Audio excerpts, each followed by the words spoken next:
And now, Brandon Thick Boy Schaub. What's poppin', fam? It is Monday, August 11th on this gorgeous Texas morning. What's going on? Kids back in school yet? Can't hear you. Wish I could. Yeah, school's a poppin', kids. School is popping back up.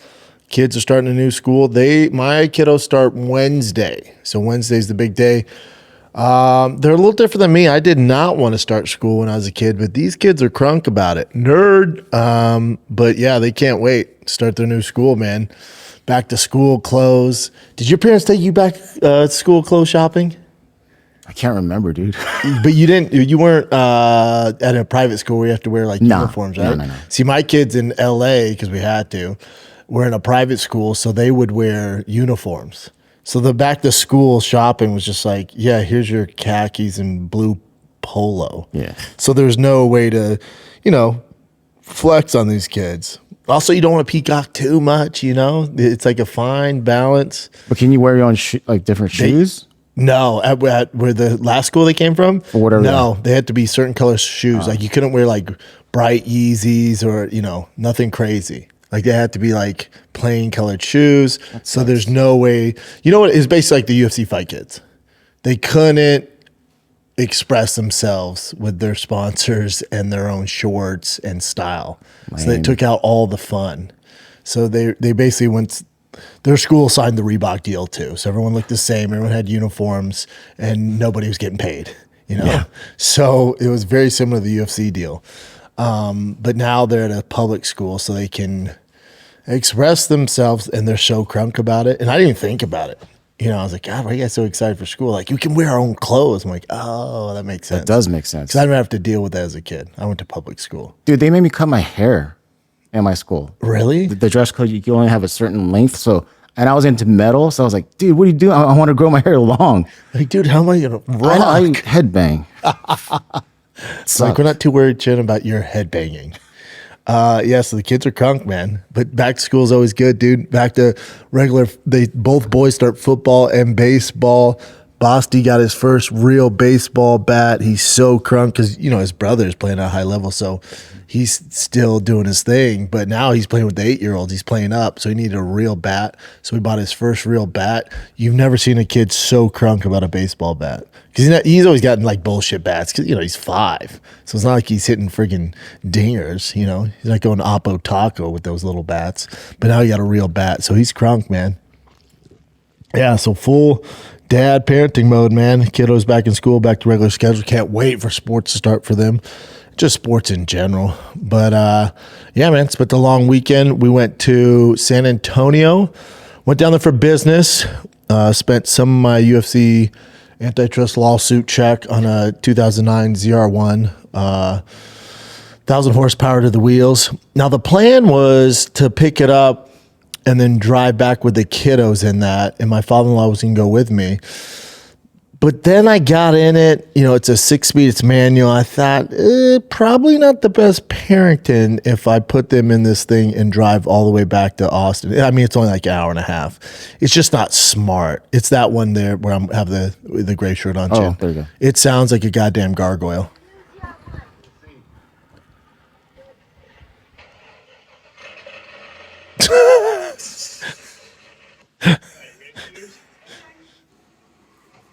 It does sound sick. Yeah, it's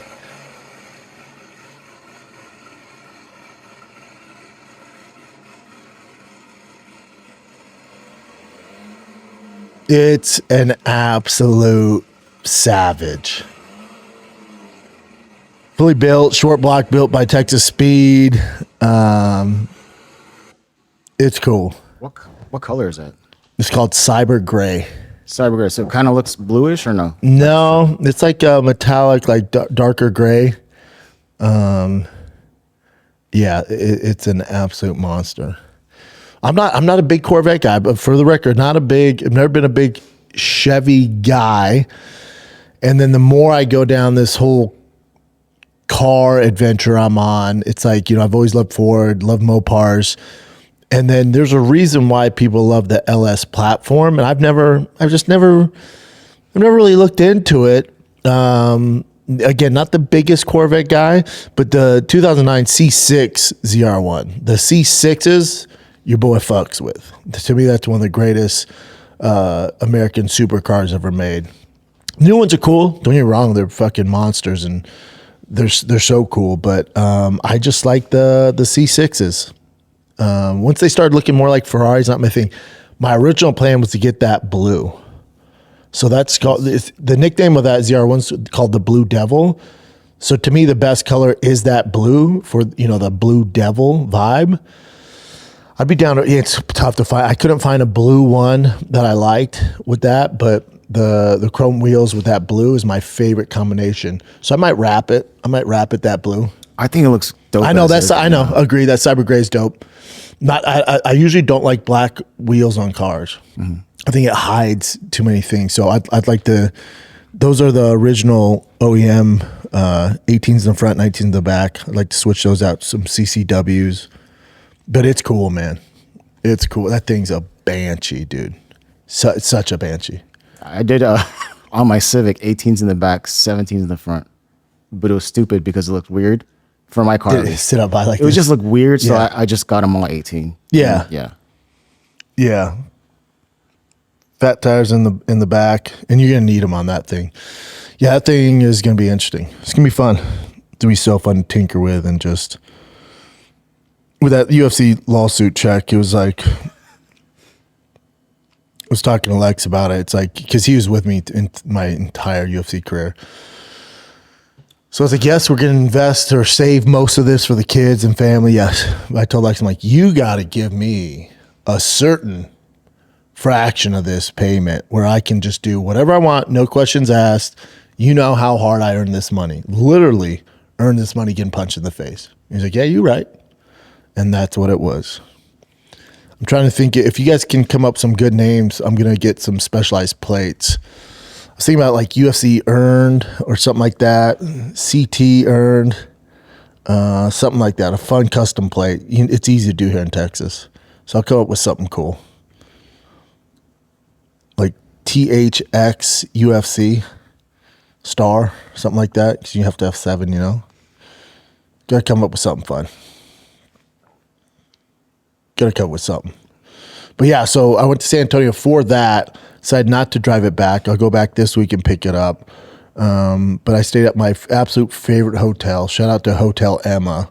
They just go over the top because I've been there a million times on tour. I toured all over. It was always my favorite hotel. Like San Antonio is a great market, but the reason I always came back every whatever it was 15 months is Hotel Emma. It's my favorite freaking hotel. If you remember, that's why I put Keto George at. When he won, lost all that weight, and I flew him out there. They gave him the suite. Like, remember that whole video? The video was sweet, yeah. It was the best. That's Hotel Emma. They had baseballs made for my kiddos, like special baseball cupcakes and shit. They just go, they don't need to do it, man. But then my kiddos, they're into like haunted. I'm super into that, crime and haunted shit. They're getting into it, which isn't my influence because I don't watch any of that stuff around them, nor do I talk about serial killers with them or ghosts or shit. But like, we were just sitting around wasting time, and Tiger's like, Dad, this hotel's haunted? I'm like, no, it's not. I know it is. I'm like, no, it's not. Who told you that? He's like, Dad, I saw it. I looked it up. It's haunted. And Bossy's like, yeah, Dad, it's haunted. I'm like, okay.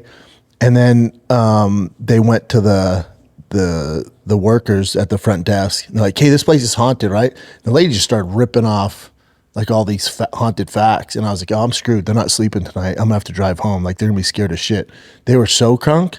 Tiger's like, Dad, since it's haunted, why don't we explore the hotel and then we get a pizza and just watch scary movies in the room? I'm like, bro, this is the perfect night awesome, for your boy here. Yeah, it was great, man. It was great. So yeah, man, good little weekend before they start school. UFC's popping. We're going to come out the gate hot here. We're going to come out the gate hot. I'll do a full breakdown of UFC 319 with Jesse on fire. We do it for all the big pay-per-views, but we're going to come out the gate hot here because this morning, this is Monday morning at 10 a.m. right now. But this morning, news was announced. Finally, a lot of people were waiting for it. It was just a matter of time. A lot of people thought the UFC would end up on ESPN, like TKO, or stay with ESPN. And then it gets announced this morning. And here's the news from MMA Junkie. That's who I saw it from first. It says this is the big announcement. UFC signs a $7.7 billion. That's with a B, y'all. $7.7 billion broadcast deal with Paramount. Pay-per-view model will end in 2026. So it's a 7-year deal. So that means they're getting $1.1 billion every year. That's pretty close up there, and you can look it up, Chin. I think MLB's pay before they went like all over was, I think, $1.5 billion a year. I don't know what look up NFL is a different animal, but NFL, NBA, MLB, look up their broadcast deals. UFC's up there. Price?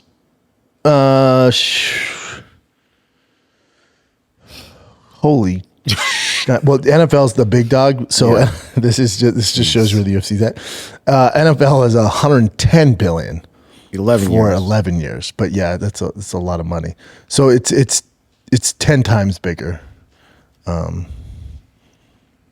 it's about $10 billion a year. What? See, but the NFL, they're on Fox, TBS, NBC. So Fox pays $230 million, TBS pays $470 million, ESPN $550 million. So it's all over. That's for baseball? Yeah, MLB.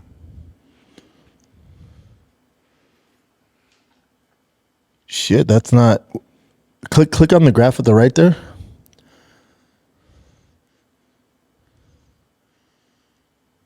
$2 billion YouTube. So ESPN's deal is $1.4 billion, but then they're on ESPN, ABC, and TNT.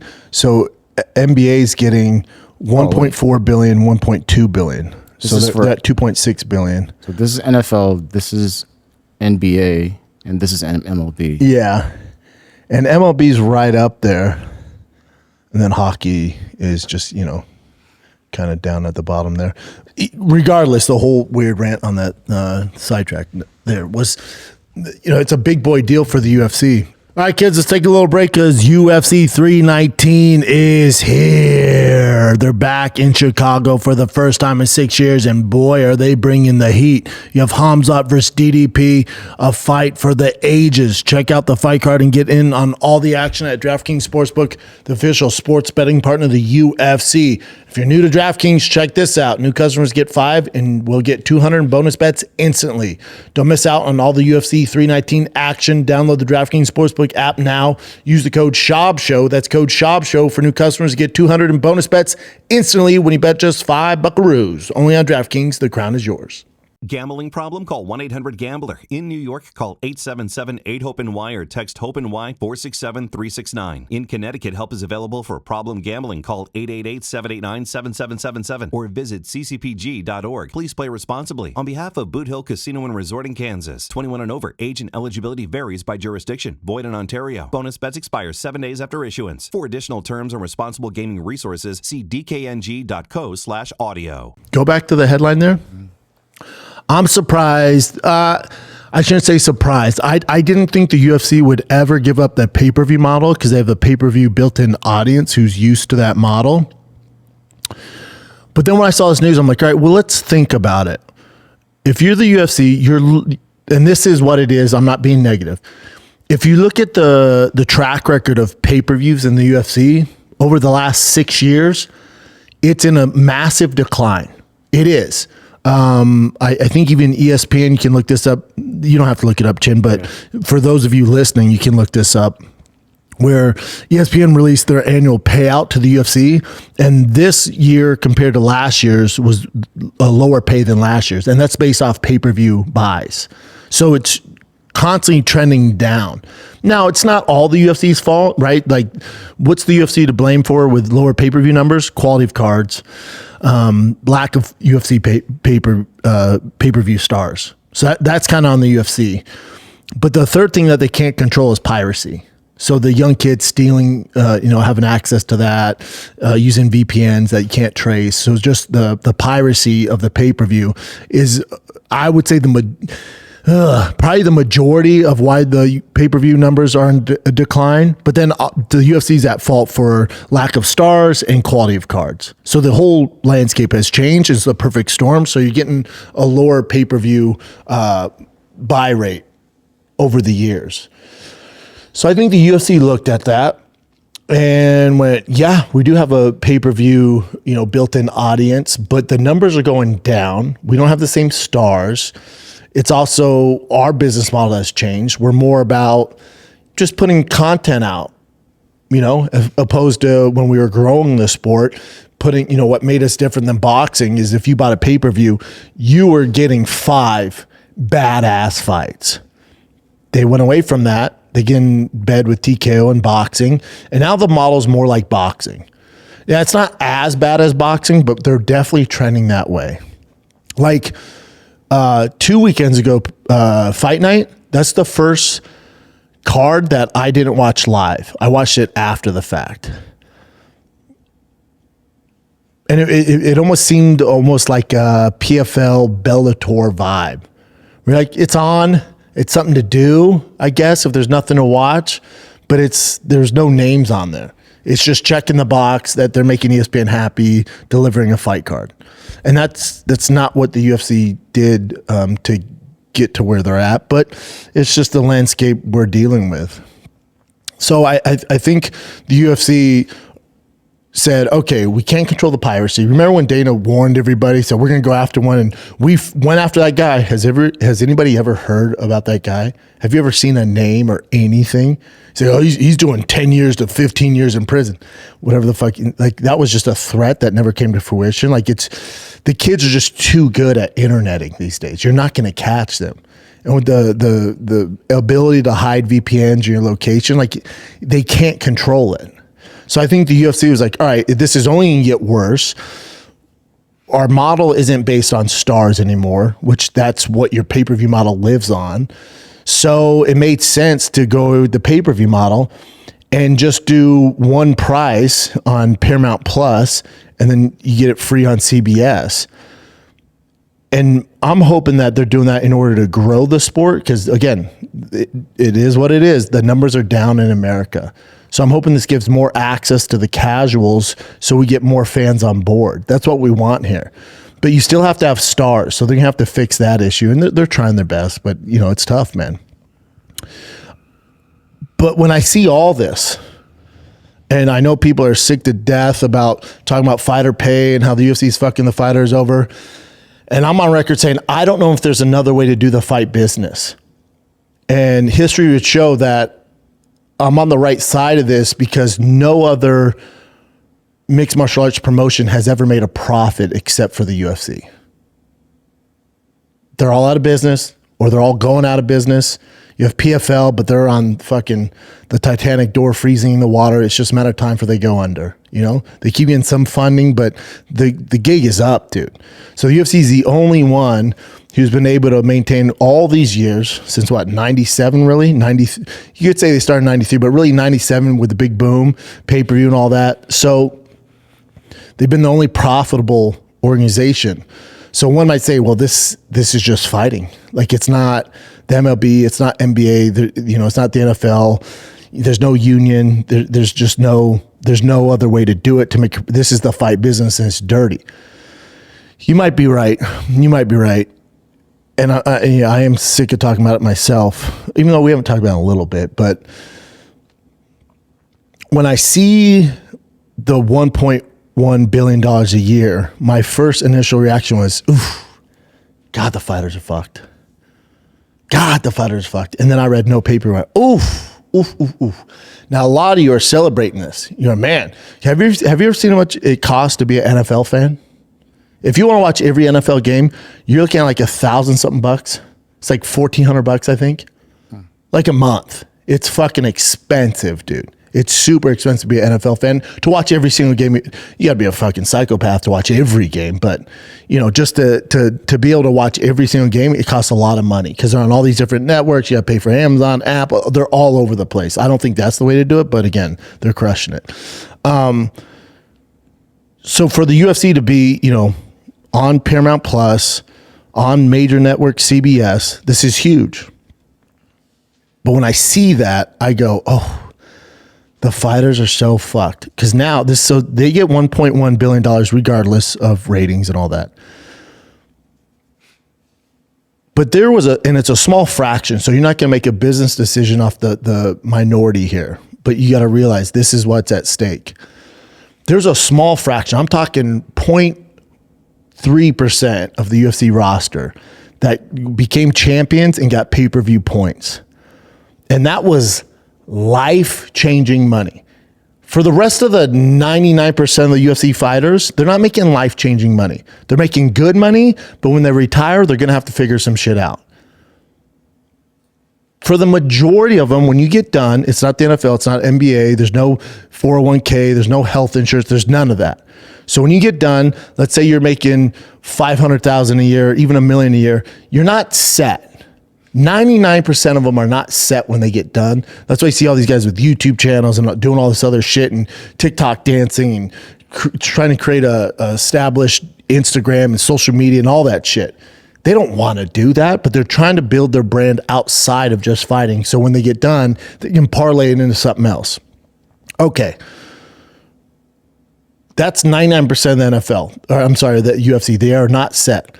That point, whatever it is, 3, 4, 5%. I'm talking about the Izzies, the Alex Pierres, the Connors, the Rondas, the Brock Lesnars, the John Jones, the big boys. I'm talking the big boys. All the casuals know the big boys. When they would fight on pay-per-view, they would get a pay-per-view percentage. They would get a fraction of every pay-per-view sold. That money that they would make is, if you're smart, is life-changing. Life-changing. That is gone. That is gone. So the days of a guy making 20, 30 million off pay-per-views, and again, there's not many, but those days are gone.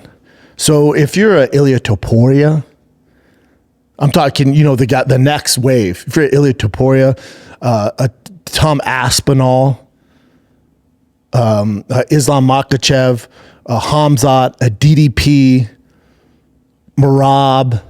I'm talking about the fucking the one percenters. Those guys if they dominated as champions, would make generational wealth money if they were smart with it. All that is gone. Now, I say this based off the information I currently have. UFC might come out and say, listen, we know we're getting rid of pay-per-view and we're getting $1.1 billion a year. So now instead of pay-per-view, we're going to up the champions pay this much.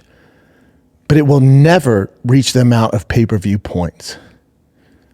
And remember, the current structure that they're in, endorsements are controlled by the UFC, meaning the endorsements are on the octagon. It's not on the fighter shorts. They don't see a percentage of that.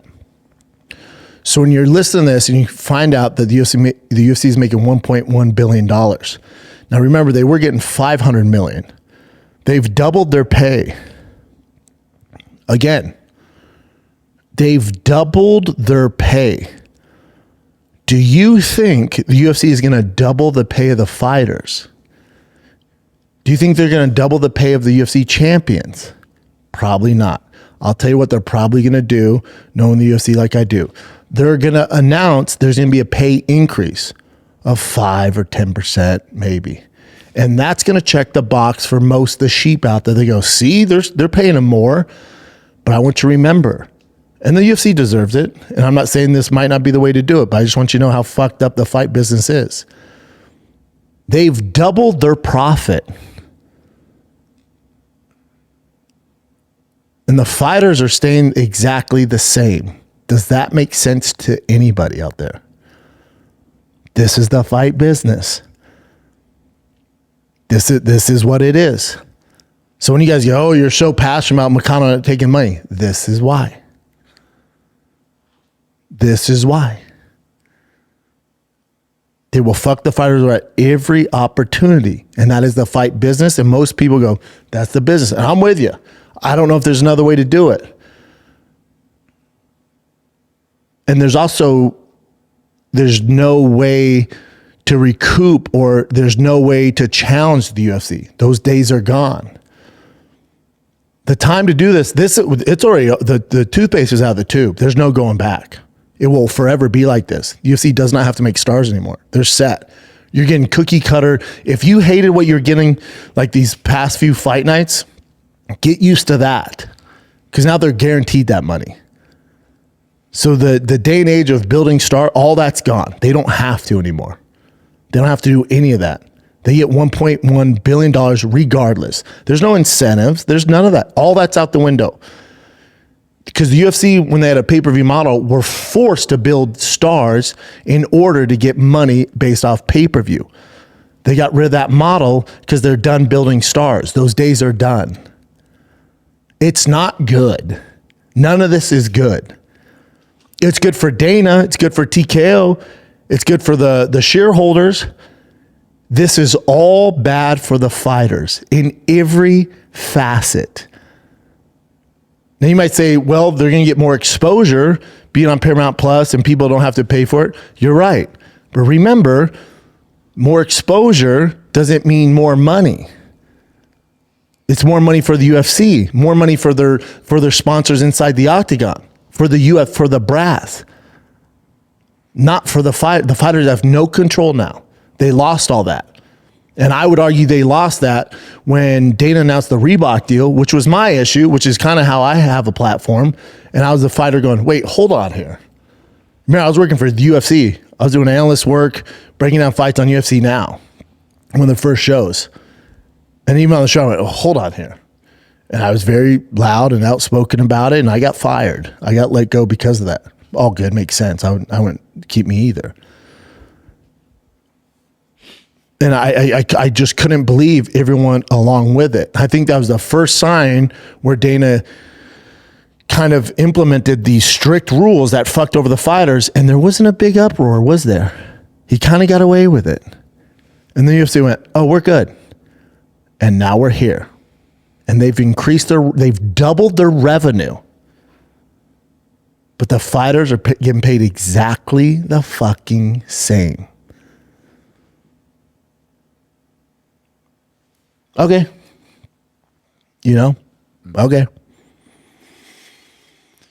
Yeah, I try not to be negative on here, but I don't know how it is going to be internationally,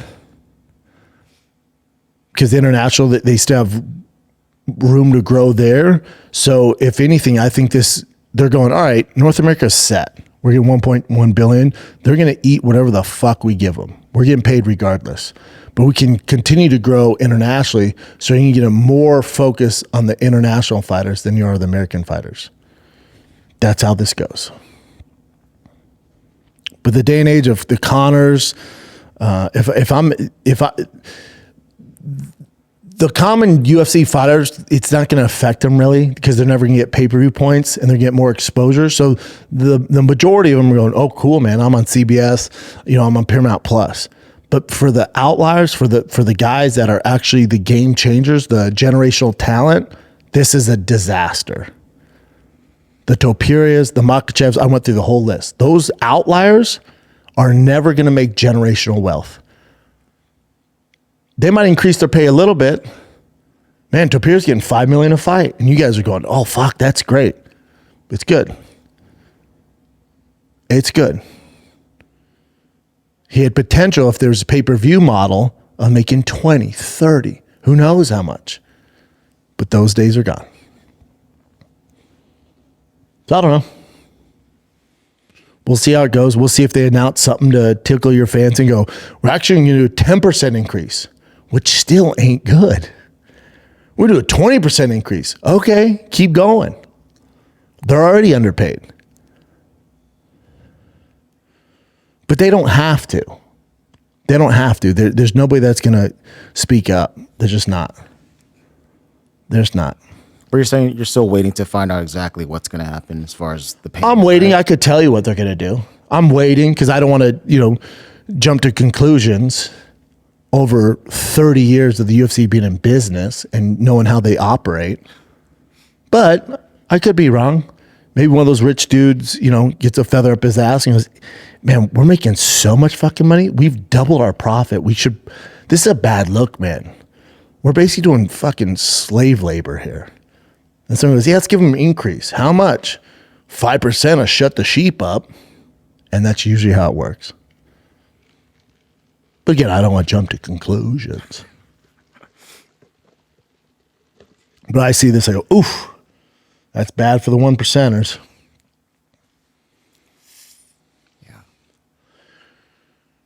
Yeah, so MMA Junkie just wrote down, 1.1 bill for UFC, 10 bill for NFL. Yeah, they're right up there with the big boys. 2.5 bill for MLB, and then they're right up there for the big boys. Yeah. They're right up there with the big boys. What's the difference? So when the WNBA wore shirts that say "Pay us what we're worth," and then WNBA could have went, "Okay, will you actually owe us money if we do that?" So imagine if the UFC fighters wore shirts at the ceremonial weigh-ins that say "Pay us what we're worth." Now that's a motherfucking cause I can get behind. Yeah. And now's the time to do it, dude. You're no longer dealing with Dana. You're not going to beat Dana. Dana's a savage and he's very smart and he knows his way around this. And for years, if it was going to happen, it would happen. But Dana's in cruise control.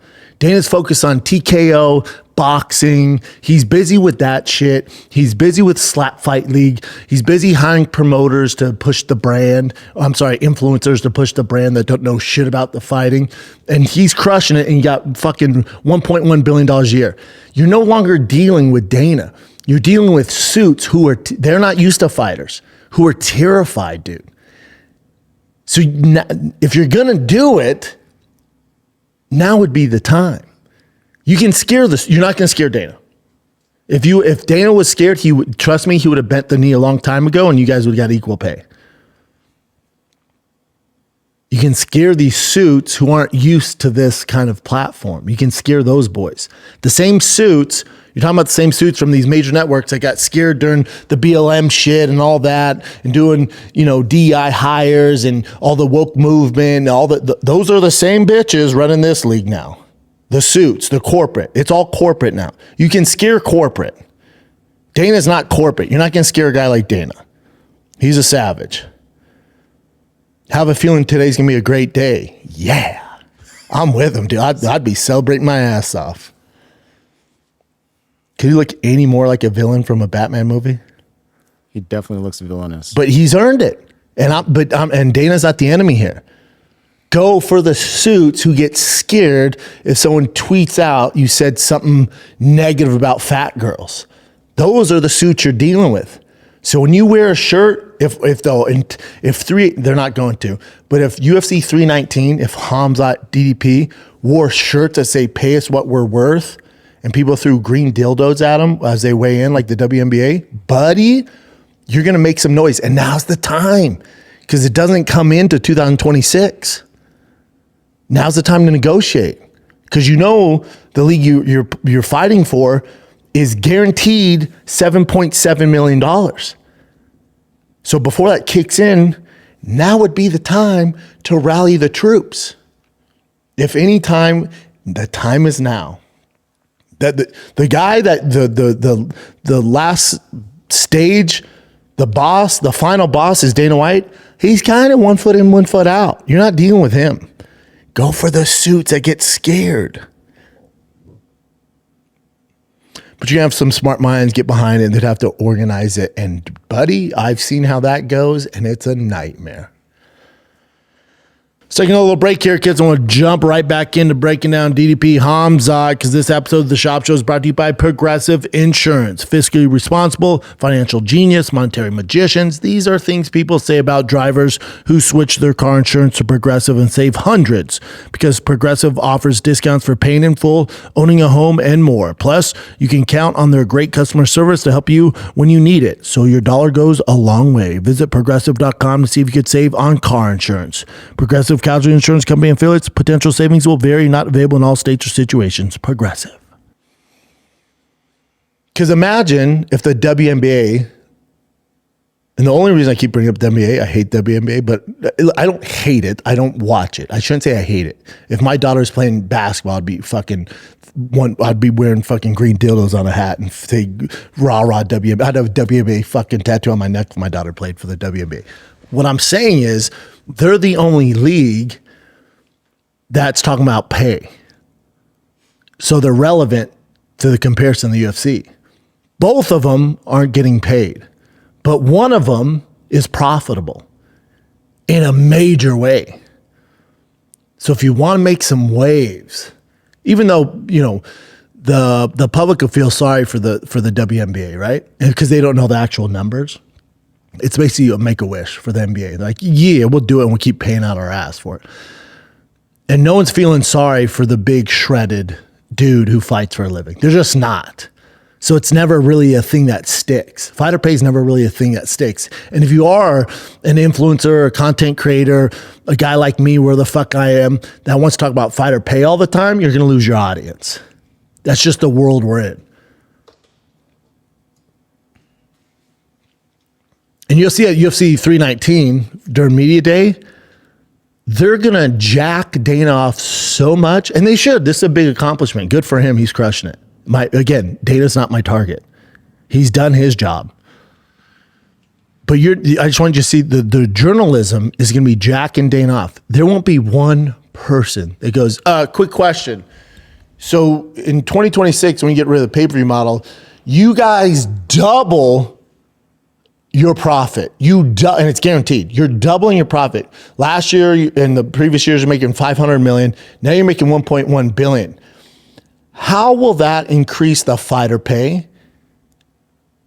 I'm a journalist.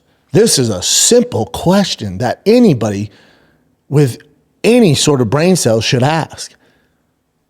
But you won't get that. You won't get that. I can guess the questions that you're going to get from these quote unquote journalist influencers. Dana, if Khamzat wins, doing a TikTok dance, Dana, if Khamzat wins, is he going to fight John Jones? That's what you're going to get. A quick question here, Dana. Connor's looking good. Is he coming back? That's what you're going to get. So I don't know, man. I don't know. When I see this stuff, maybe it's the old fighter in me because I went through it. I'm just like, oh, the fighters are fucked. Yeah. Super fucked.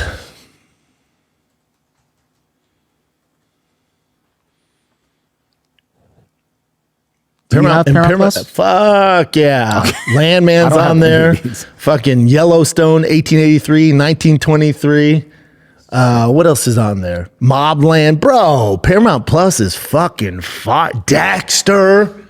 Buddy, Paramount Plus is fire. Tulsa King, Mayor of Kingstown, they got all the spicy shows, bro. You gotta have Paramount Plus. So it says $12.99 a month right now, but then they said once the UFC deal goes through in 2026, the price will obviously change. I wonder, it might go to $14.99 or $19.99. Yeah, but it's totally worth it if I have all these free pay-per-views. So for the customers, for consumers like us. Yeah, pretty badass, but it sucks for if they fuck over the fighters, that's gonna suck. Oh no, hardcore. Chin, they're fucking over. I know, fighters. I hear you. But again, for us, we're good. Yeah. We're like, okay, it's $19.99. Let's say they increased to $19.99 a month. We're like, oh hell yeah, no more $80 a month, dude. And then free ones on CBS. They'll probably do the big ones on CBS too. So that's why there's no uproar. But their fighters are good. Dude, Conor made $300 million. Yes, he did. But the majority of them are fucked. No one cares. No one cares. Literally nobody cares.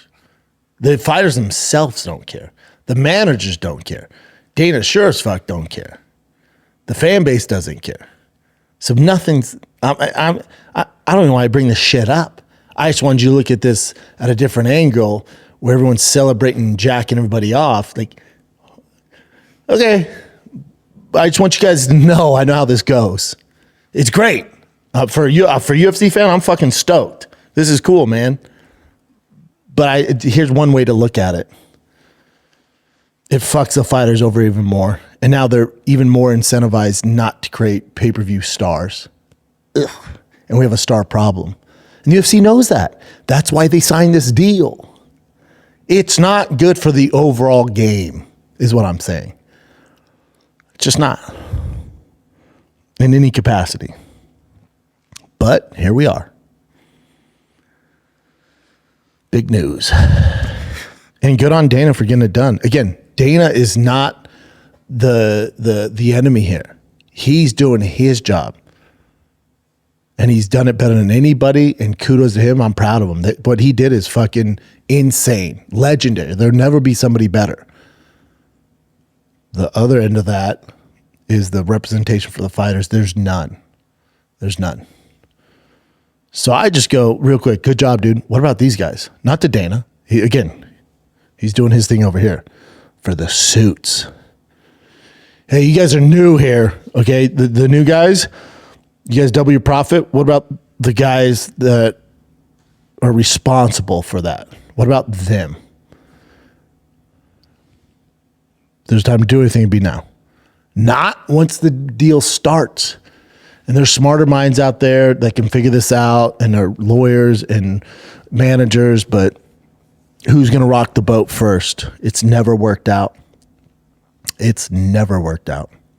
So I don't know. I might just be yelling at a fucking microphone. Just you and me, dude. It is what it is. We get some fights. UFC 319. I think the best middleweight title fight. Potential, who knows how it's going to go, but just matchup wise, stylistically, the best middleweight title fight since Izzy Kelvin Gastelum, since Shogun Hendo. I mean, it has that potential. Weidman Silva? Nah, because Weidman was older.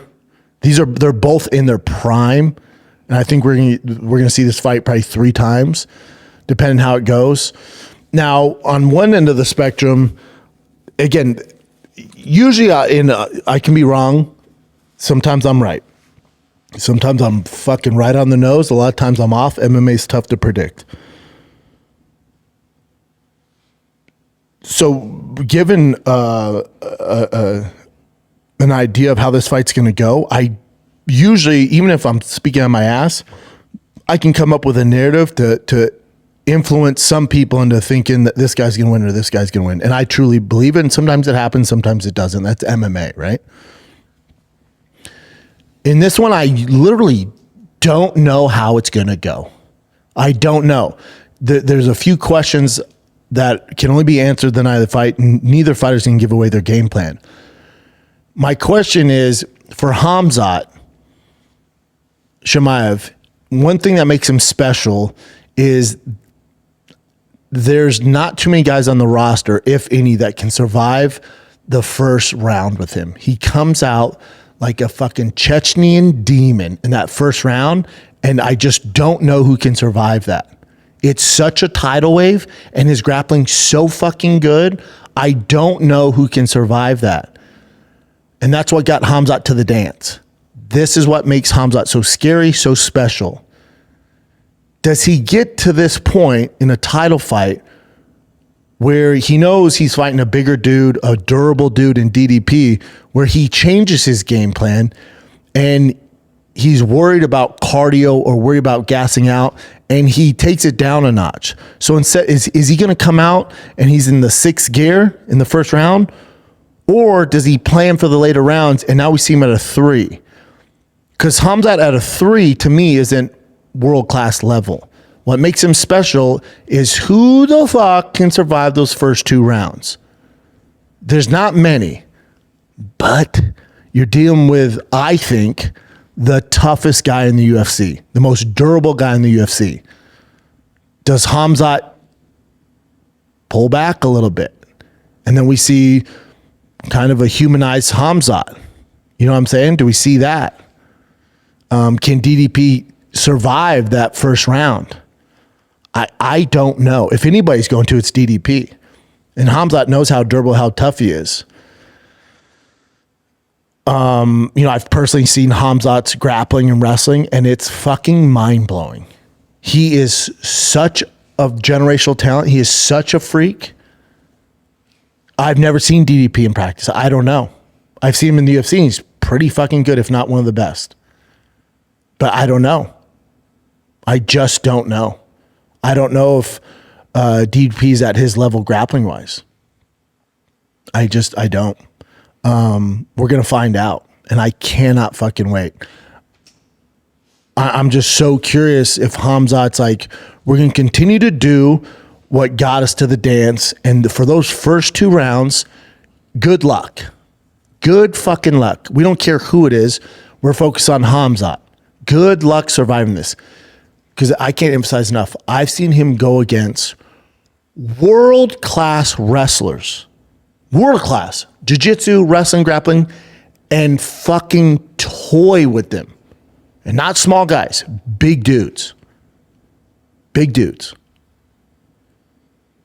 And even if DDP's hips are great, which they are, he does this thing where, and it's usually a no-no in wrestling. They always say, keep your knees off the ground because the guy can impose his weight on you. You'll see Khamzat shoot from so far out and go to his knees, and the guy's going to sprawl and get his hips down, and Khamzat, that's exactly what he wants you to do, because all he's going to do is he gets the single leg and he transitions to your back. And that's all he needs to go to work. I don't know how you stop that.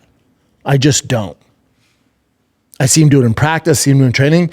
I've seen world-class guys that specialize in wrestling, grappling that cannot stop it. It's mind-blowing. It's fucking mind-blowing how good he is at it. And I don't know how DDP is going to answer that. Now, I'm not saying DDP is going to lose. If I had to bet on it, DDP, if he's taught us anything, you don't bet against DDP. To me, he's top 5 toughest dudes ever to grace that octagon. So another question is, let's say Khamzat comes out like a fucking banshee, which I expect him to. Let's say he comes out with that fucking Chechnyan demon in him, and he's shooting and he's doing that and he's having success and he's even winning the first 2 rounds. But DDP's not going away.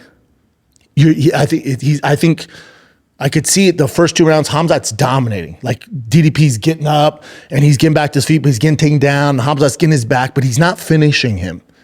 And the round's going on. And the round's going on. And Khamzat's having success. And he's even won those first 2. What happens in the 3rd, 4th, and 5th? When Khamzat's getting a little tired. And DDP's still just defend the takedown. And then eventually, Khamzat slows down enough where DDP starts to land. He's a big dude. And Khamzat hasn't been in those deep, deep waters. Then what? If I had to bet on it, I'd probably bet it goes like that. Or am I completely off? And Khamzat is a once in fucking generational talent, and he annihilates him in the first round. And DDP can't handle that onslaught, that fucking Chechnyan demon, and he just makes a mistake, and Khamzat gets his neck. I could see Khamzat winning the first round, and I can see him dominating the first, second, and then the title. This fucking tidal wave starts to change, the 3rd, 4th, 5th, and DDP wins. I don't see DDP having success super early. I see him surviving and almost looking bad in those first 2 rounds, but he's so fucking tough, and Khamzat doesn't realize it. Now, again, Khamzat trains with world-class grapplers, wrestlers, and annihilates them. But they're not DDP. DDP is a special fucking dude. And what's that do to Khamzat? What's it do to Khamzat up here? Where he releases this onslaught and he has his back and he gets his fucking hooks in and he's grounding and pounding, and DDP's getting up. DDP's getting up. DDP's getting up in every round, getting up. And he can't finish him. Khamzat's like, what the fuck? I've given my best fucking shot.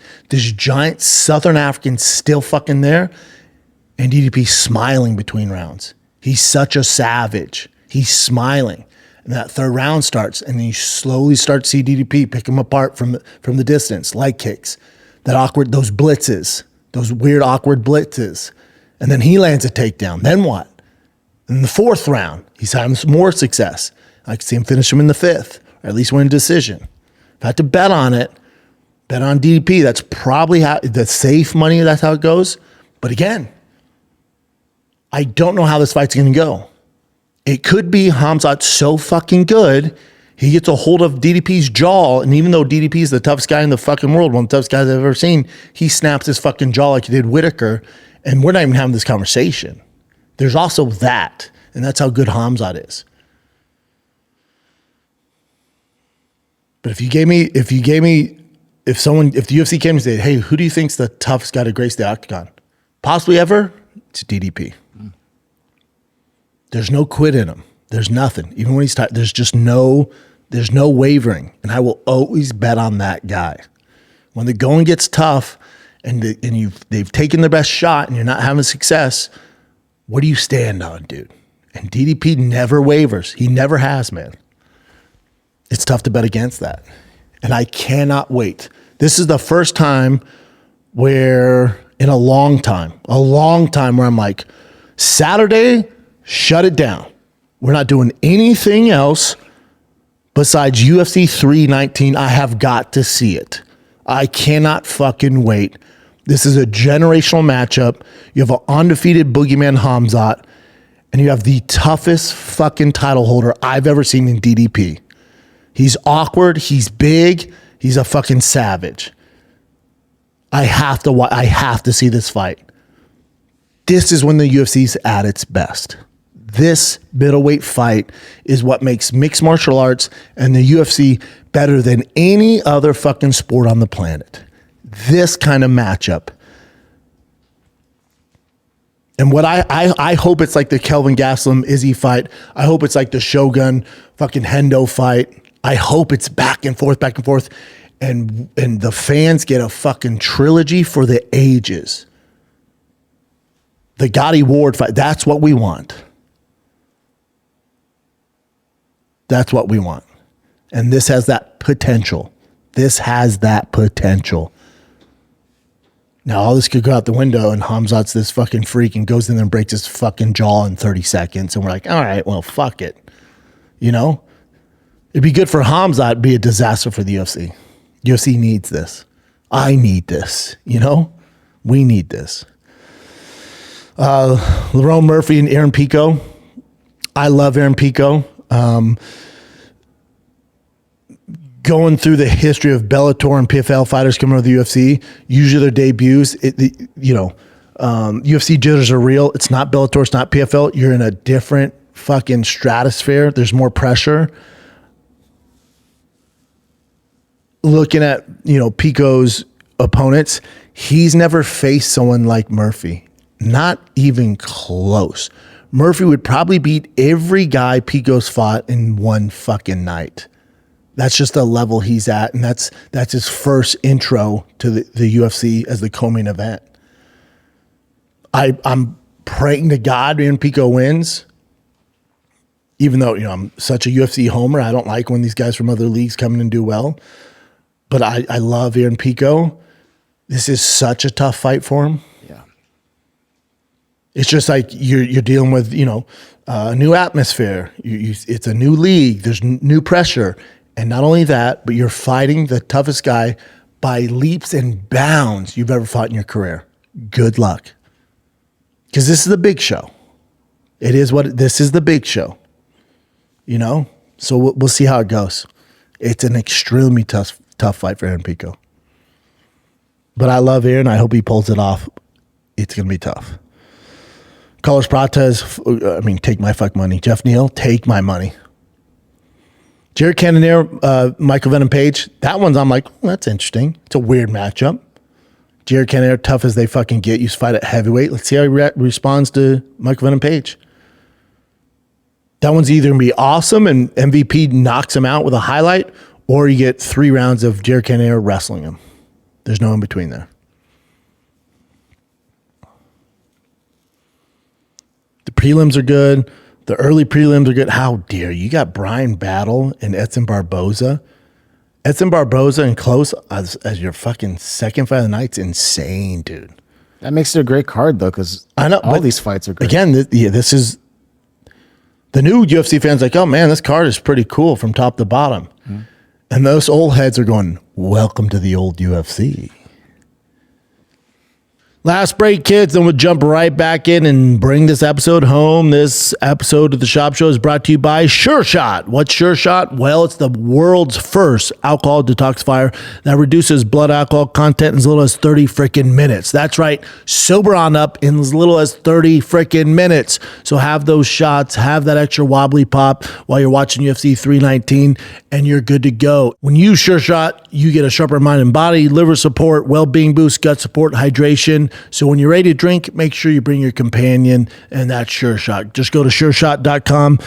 All right, you get 10% off when you use the promo code Brendan, or go to your local Bevmo. Pick up a 4-pack for you and the homies this Saturday at UFC 319. You're welcome. Sure Shot. What else you got, Jed? So there were some fights over the weekend, and I think there's two things that were very First impressive. of all, Anthony Fluffy Hernandez, one of my favorites. Yeah. He's a mini Cain Velasquez. Yep. His cardio's insane. He just loves the fight game. He dog walked Roman Dolidze. Dolidze, yeah, dominant. Dog walked him. Wasn't even a competition. It looked like a pro versus a Joe. Dog walked him. This wasn't even a fight, dude. He beat him so bad. In the second and third, I'm like, all right, dude, just fucking finish him. And then he just savagely gets his neck. He's won 7 in a row? Let's take a look. 1, 2, 3, 4, 5, 6, 7, 8. His last loss was to Kevin Holland. Kevin Holland beat the fuck out of him in 40 seconds. But still, he learned from that, and he's been on a fucking tear. He's a fun one, man. And he's fought some good dudes, too. Hell yeah. And just as a fan, just seeing how Dolidze looks like this jack kind of crazy huge, dude, yeah. And then Fluffy just kind of looks like a regular dude. He's like that Mexican hard worker, great cardio, not going to win any bodybuilding contest. Destroyed him. Fucking tough, dude. Yeah. Just tough. Just tough as shit. I love it. Yeah. Steve Erceg needed a win. Kudos to him. Cool. Kudos for him for even taking that fight. He got in trouble early on. Andre Fili looked great. Yeah. Always happy to see him win. This one was the other one, though. Christian Leroy Duncan, he's finally... Oh, that was cool. Dude, before he came to the UFC, he was massive over there in England. He's kind of coming into his own shoes there. Which one were you talking about? Elija Smith versus... with the Rampage Kazama. Slam? It was almost identical, yeah. Hey, kids, have you never seen anybody get slammed like that? What do you mean? I'm just saying, for this young kid, so his first... People are asking me online because I posted this. They're like, how do you even stop that? Well, first of all, if you do have the triangle and you're going to hang on to it and a guy's going to lift you, you have to cup the leg. So let's say I'm here, I'm cupping here, I'm cupping here. That way he can't posture up to slam me. That's triangle 101. Now, if for whatever reason, if he's punching, I'm in the triangle, and he stands up before, you let go. He even mentioned that in the post-fight. What did he say? Conference. He was like, this is what he should have done. He should have hooked. Oh, did he say that? He's like, he should have hooked the leg. Yeah, basic triangle defense. Yeah. But then he went super, super high, just like Rampage. It's almost identical to Rampage. Yeah. Well, Rampage, what, 12, 13 years ago? Yeah. Against Did we not learn from our history? And then another thing that's identical is they both landed 2 more shots. Now, my father-in-law was mad, right? My father-in-law was like, what the fuck? Why would that guy do that? I went, well, hold on. That's not on the fighter. You got to realize the fighter's in the moment, and if that guy pops up, and these guys are good, if that guy pops up and comes back, you lose half your pay. The ref know what the fuck you're looking at, dude. Get in there. Yes, I know. Because the fighters are trained to go until the ref jumps in there. I never hold against the fighters. Ever. Yeah. But those 2 shots weren't, it didn't help. But he posted a picture at like fucking In-N-Out. It was like, eating In-N-Out. When he got out of the hospital, homeboy got slammed. Oh shit. Yeah, he's like, not feeling great, eating In-N-Out. You're like, all right, well, good luck. Funny. Okay, so last week we talked about Jake Paul hiring this like very prominent attorney to fire back at people that are saying that he fixes fights. And Jake mentioned Piers Morgan, right? So Piers Morgan made a statement right after that. Let me show you his Instagram, or not his Instagram, his X. Piers Morgan found out Jake was coming from. I like Piers Morgan for the record. He goes, I posted a few weeks ago that Jake Paul's boxing career has been boring stage bullshit. What I meant is that his fights have been predominantly against older, past their prime opponents. We can't say stage then, buddy. Which might be lucrative for both sides and may have entertainment value. There you go. But don't reveal how he stacks up against currently ranked boxers, therefore are not a good look for the sport. It's just different, Piers. He's making money, and so are his opponents. I did not intend to suggest that the outcome was predetermined. We just said staged, so that would be predetermined, Bubba. Certainly didn't mean to suggest anything illegal. Also, when you say staged, that's illegal. But if your reports are correct that Jake is now in negotiations to fight Anthony Joshua, that would obviously be a seriously credible bout against one of the best heavyweights in the world. Jake is welcome to come on Uncensored to discuss this and verbally slug it out with me anytime. I would love that. Jake should do it because Piers is actually fair and he's awesome. I like Piers. I'm actually going to back up Piers here. And Jake, I love you. But so when he says, if reports are correct that Jake is now in negotiations to fight Anthony Joshua, obviously there'd be a seriously credible bout against one of the best heavyweights in the world. This to me, I know. this is where I don't want to get in trouble, right, Jake? This to me is where I go, whoa, hold on. I've been around combat sports for a very long time. If Jake Paul fights Anthony Joshua and it's not an absolute nuclear knockout, Anthony Joshua delivering to Jake Paul, then I got some questions. I'm not going to use the term staged or fake, but if that's a competitive fight in any facet, I got some questions. That's all I'll say. Just questions. Just got some questions. I know how it should go, but I got some questions. That's it. That's it. And I thought this was kind of funny. This is from MMA Fighting. They looked at his old tweets. The fights are crap. Sue me. That's Piers, yeah. And then this is Jake. Yeah, I don't get why Jake pays attention to this stuff. It's like, fuck him, dude. It's the boxing community. You're this outlier. You're causing waves. Like, fuck him, dude. Check out this one from Piers. Piers said, I don't see how Jake Paul can possibly contradict the fact that he clearly stages fights that are to his obvious benefit. See, I think Piers, he should, to help Piers out, again, I like Piers. I think Piers, he should use the term staged.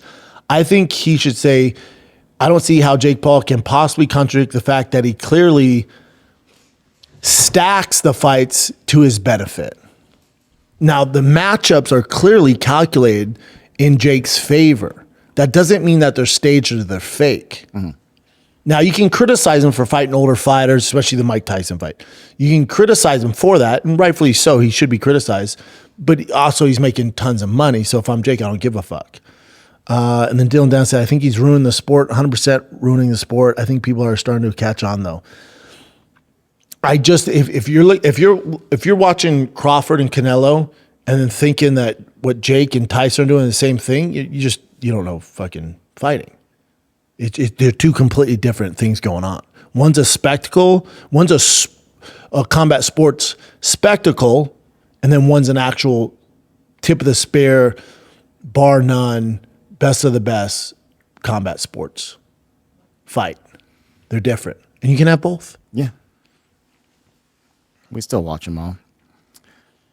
I don't know how interested you are in this, but this is just Conor McGregor on August 3rd says, I pray I am in as Ireland's president by the time the fight in the White House, happens, basically.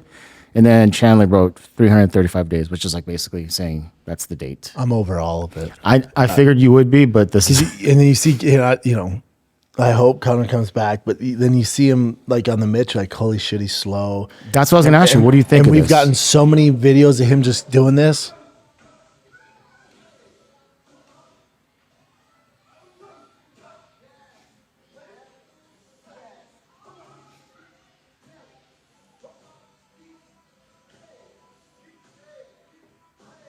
Yeah, he's not really going for speed there. So everyone going, oh, he looks slow. That's not what that is. But at some point, you just got to, it's like, you got to shit or get off the pot.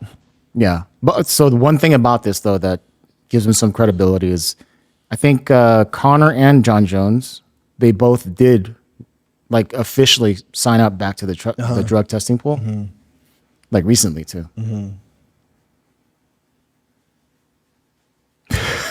You're over it. Yeah, both of them. It's like, who's going to fight? Yeah. All right.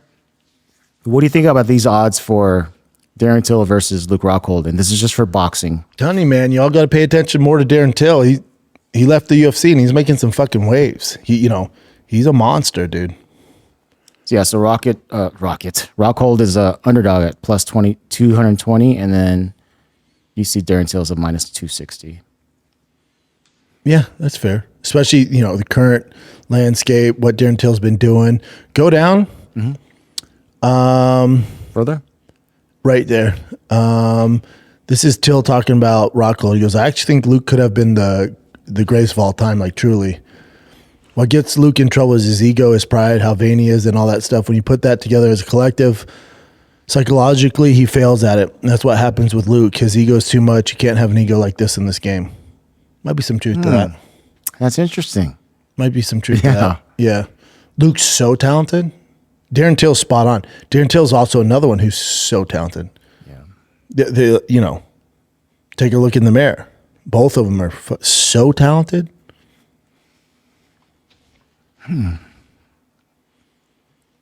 Okay, but I root for guys like Darren Till, and even what Luke Rockhold's doing. I don't know if he needs to do it, but for Darren Till, he needs to do it. Guys making a lane for themselves, like what Mike Perry's doing. I'll always root on Mike Perry. I fucking adore Mike Perry. Yeah. Him leaving the UFC and then being the face of fucking BKFC and making all this money and starting his own liquor line. Like, dude, I love seeing Podcast that. For Darren Till, podcasting. When I was saying there's no real journalism, and he put it comment, goes, come on, Schaub, I'm on the streets. I'm like, yeah, word. I love him, man.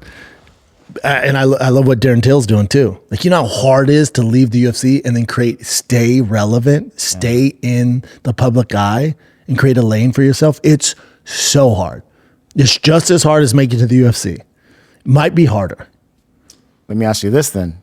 Do you think he can actually ever make it back into the UFC? Darren Till? Yeah. Yes. Yeah. Yeah, UFC likes Darren Till.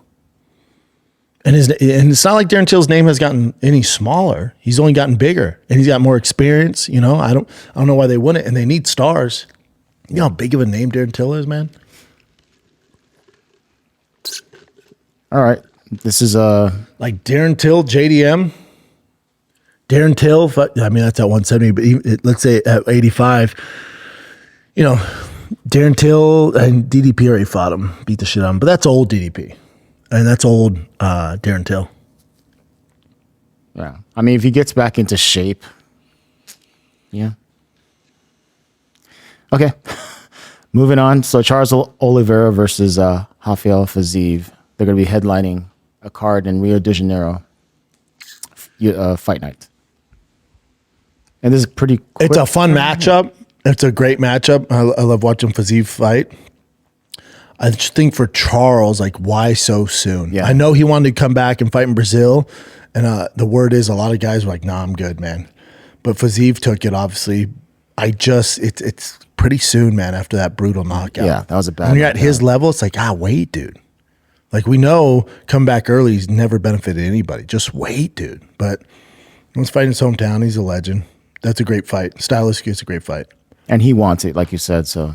Fiziev's a fucking handful and looked fantastic in his last fight. Yeah. What do you think about this? Stylebender Israel Adesanya. He said he wants rematches either Strickland or Paulo Costa. I'd like to see the Strickland fight. Same. I don't want to see the Costa fight. No. I'd like to see the Strickland fight because that fight was weird. And he had all that drama outside going into the fight and all that. He had the DUI. He just looked out of it. I'd like to see him in Strickland.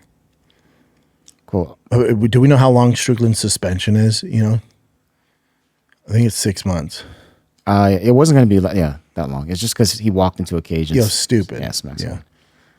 All right. So this one I read and I thought was interesting as well. Since Dylan Dennis lost to Logan Paul during that boxing event, he said he became suicidal. So I'm like, is he being real or or just trying to do you know what I'm saying? Like, is he being real or is he like trolling, right? And then here we go. I'll play you this clip. Who have this rivalry with Logan and Jake, and they finally make the fight. And obviously, the promo was what it was. I can't condone some of the things that were said and I done. can't talk about either. I know. And what happened that night? Since that day, I had like, because I know I could be, and I know I could do better than that. He sucks. I know he sucks. And we were supposed to have the MMA fight, like he shook my hand, but I'm scared of it. Yeah. Fight him today. What would happen? No, he can't knock me. I put money. I'll put your whole bank account against my bank account. That he can't knock me out. You knock him out though. I think I can. I think That's the first thing you said. Yeah, I think I beat. 100%. I think I beat. You. I think he's telling the truth. You know, Dylan probably does struggle with some mental health shit there. That's what I was wondering, if he was actually trolling or being No, listen, Dylan is a troll, but he's a good dude. He's a good person. He's done some terrible shit I don't condone. You know, the route he went with Logan, stuff like that, I definitely didn't like. This guy, I don't see a comment on there. I thought I saw it earlier, but What? This guy has a good point on why does he keep signing up for striking, like boxing? I know it's the cool influencer thing to do, but Dylan Dance could be such a superstar, like a Mikey or like a Gordon Ryan or like a Nicky Rod, if he just focused on jiu-jitsu. He's so talented in jiu-jitsu. Like, that's your lane, dude. He'll never beat, these guys in boxing. It's just not. It's not his thing's on the ground. What makes him special is the ground. Yeah. But you're signing up for a striking match, and then you're getting suicidal over that. Like, I understand it. Now, if Logan Paul beat him in a grappling contest, and that's your thing, that's your bread and butter, but dude, you're not a boxer, and he beat you in boxing. Like, Dylan, you made money. You're getting sued because you went about it the wrong way, but it's all good, bud. At least you got in there, That's something that you don't specialize in. But it's the thing to do. There's a avenue for it, and there's a lane for it, doing the boxing, but if he would have stayed the course and focused on jiu-jitsu, he'd be such a bigger name. And jiu-jitsu is making so much money now too. He can. Yeah. And the UFC's in the jiu-jitsu business, and he fights MMA. Like, that's your path to getting to fight in the UFC. Not this Logan Paul shit. Yeah. But speaking of the whole boxing thing, how do you feel about this? Anderson Silva and Chris Weidman will be boxing. According to a credible source, they'll be boxing at some sort of event, but there's zero details like the date, venue. Is it one of those Brazilian things like when Chael and Anderson sparred and they just raised a bunch of money for charity? Yeah, I hope not, but yeah, I mean, whatever keeps these guys busy, as long as nobody's getting hurt. Hopefully it's just some bullshit. And they make money, yeah. I like both those guys. Yeah, as long as they're getting paid, I don't give a fuck. I mean, I won't watch it, but I'm not going to hate on them. All right. Yoel Romero will be debuting at BKFC. God, who the fuck is going to earn their paycheck by fighting Yoel Romero? And he's 2-2. So he's going to get, obviously, destroyed. Absolutely starched. Yeah. Oh, this shit is the craziest thing. This is insanely sad, too. So there's two Japanese boxers that fought in the same event, not against each other, the same event, and they both died from brain injury. Was it the ref's fault? Did they just not stop and these guys were getting fucked up? Or it's just freak accidents same night? It's just freak, same night. So it says 2 Japanese boxers have died days after suffering brain injuries in separate fights on the same card. I'm not even going to try and say their name. Katori died on Friday and Hiromasa on Saturday after being injured in the fights. That's like bleeding inside the skull. Yeah. That sucks. Yeah, to me, this is like one of the craziest things, the craziest stories I've heard. You know what, dude?